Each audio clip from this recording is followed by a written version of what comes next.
Они подожгли нас, мама. В Екатеринбурге в обычной хрущевке на Сухоложской 6, что на Вторчермете, приключилась дичь дичайшая.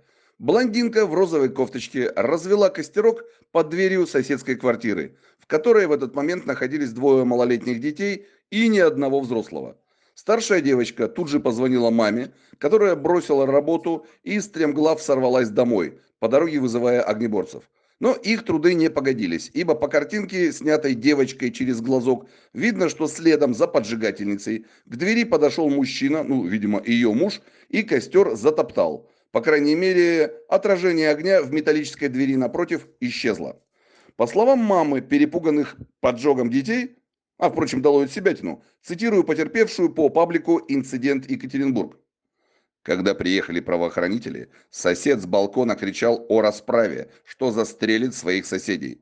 Несколько лет назад у него уже конфисковывали оружие. В данное время неизвестно, есть оно или нет.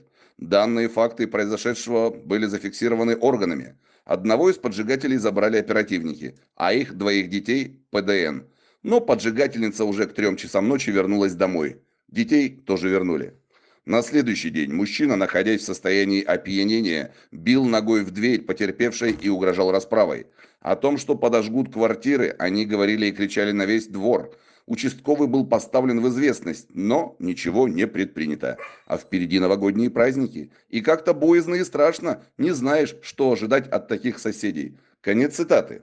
Понятное дело, что в Интерсети в комментариях к этой новости люди навалили кучу по поводу таких соседей-агрессоров. Но толку от печатания букв на виртуальных просторах крайне мало. Важно ведь, что скажут, а еще лучше сделают полицейские в оффлайне, где, собственно, и развела костерок блонда. Пока в МВД Екатеринбурга маму с 2 детьми успокоили словами. Цитирую по «Инцидент Екатеринбург». В настоящее время полиция проводит проверку, в ходе которой даст правовую оценку инцидентам.